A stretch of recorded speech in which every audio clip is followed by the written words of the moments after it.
നമ്മളെ ഗ്രൂപ്പിൽ ചർച്ച ചെയ്യുന്ന കാര്യങ്ങൾ ആരെയും പുറത്തുപോയി ഷെയർ ചെയ്യുന്നത്? ഞാൻ അയച്ച വോയിസ് നോട്ടും അതിന്റെ സ്ക്രീൻഷോട്ടും രണ്ടും കൂടി അനാഫീസക്ക് കിട്ടിയിരിക്കുന്നത്. അത് ചെയ്തവളുടെ തലയിൽ ഇടുത്തി വീഴും. ആരായാലും ഗതി പിടിക്കും. നിന്നോട് ഇത് കുത്തിയിട്ട് വർത്തമാനം പറയരുതെന്ന് ഞാൻ പറഞ്ഞിട്ടില്ലേ? അത് ചെവിയിൽ പിടിക്കണമെന്നല്ലേ ഉള്ളൂ. നിന്റെ ചെവി ആരാ? കലേഷേട്ടനാ. ഓ, നമ്മളിവിടെ പറഞ്ഞു നിർത്തിയത് ആ ഇടുത്തി വീഴുന്ന കാര്യം. അതെ, ക്യൂട്ട് ലേഡീസ് എന്നുള്ള ഈ ഗ്രൂപ്പിൽ നിന്ന് ലെഫ്റ്റ് അടിച്ചു പോയാലോ എന്ന് പോലും ഞാൻ ആലോചിച്ചതാ. അത് വേണ്ടടോ. ആ പിന്നെ ആ സൗമ്യയുടെ ഹസ്ബൻഡ് മിക്കവാറും അവളെ ഡൈവേഴ്സ് ചെയ്യും. അവർക്ക് അങ്ങനെ തന്നെ വേണം. എന്നാലും ഞാൻ കുറ്റം പറഞ്ഞതിന്റെ ആ സ്ക്രീൻഷോട്ട് എടുത്തത് ആരായിരിക്കും? വിട്ട് കളയടി. അത് ചെയ്തവിടെ വെള്ളം കിട്ടാതെ ചാവുന്ന എനിക്ക് കാണണം. നമുക്ക് വേറൊരു ഗ്രൂപ്പ് തുടങ്ങിയാലോ? ഓക്കെ.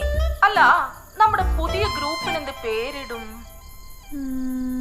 ആ, പോസിറ്റീവ് തിങ്കേഴ്സ്. അത് കൊള്ളാം.